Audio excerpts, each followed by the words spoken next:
Vous avez envie de bouquiner? Vous avez envie de suggestions de lecture? Est-ce que vous avez envie de rencontrer des auteurs? Il y a un événement à ne pas manquer. C'est le 41e Salon du livre de la Côte-Nord qui démarre aujourd'hui.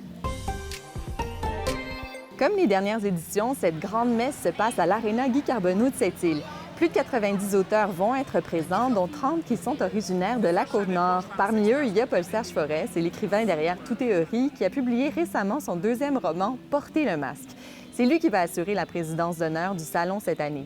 Marie Laberge, Fanny Bré, Patrick Blanchette et Hakim Gagnon font aussi partie des autrices et des auteurs qui sont à l'honneur.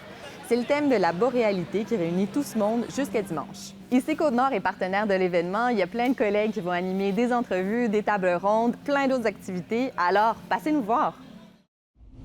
Parlant de Salon du livre et de collègues, est-ce que vous reconnaissez ce gars-là? C'est Guillaume Hubermont, ancien animateur de Boréal 138, qui travaille maintenant pour Ici Musique à Montréal. Guillaume était hier au Edgar Café Bar de Sept-Îles pour présenter son tout premier livre, Côte-Nord, une visite guidée sur la route 138. Et comme il le dit, le livre se veut à la fois une lettre d'amour à la Côte-Nord et un hommage à la route.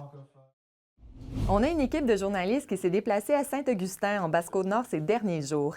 Ils nous ont ramené plusieurs histoires, dont celle de pêcheurs, comme Bruno Driscoll, qui souhaite une réforme de l'assurance-emploi dans sa région. La MRC du Golfe du Saint-Laurent est du même avis. Elle veut une diminution des heures admissibles pour obtenir des prestations de chômage. Elle demande donc au prochain gouvernement fédéral d'offrir un statut spécial à la Basse-Côte-Nord.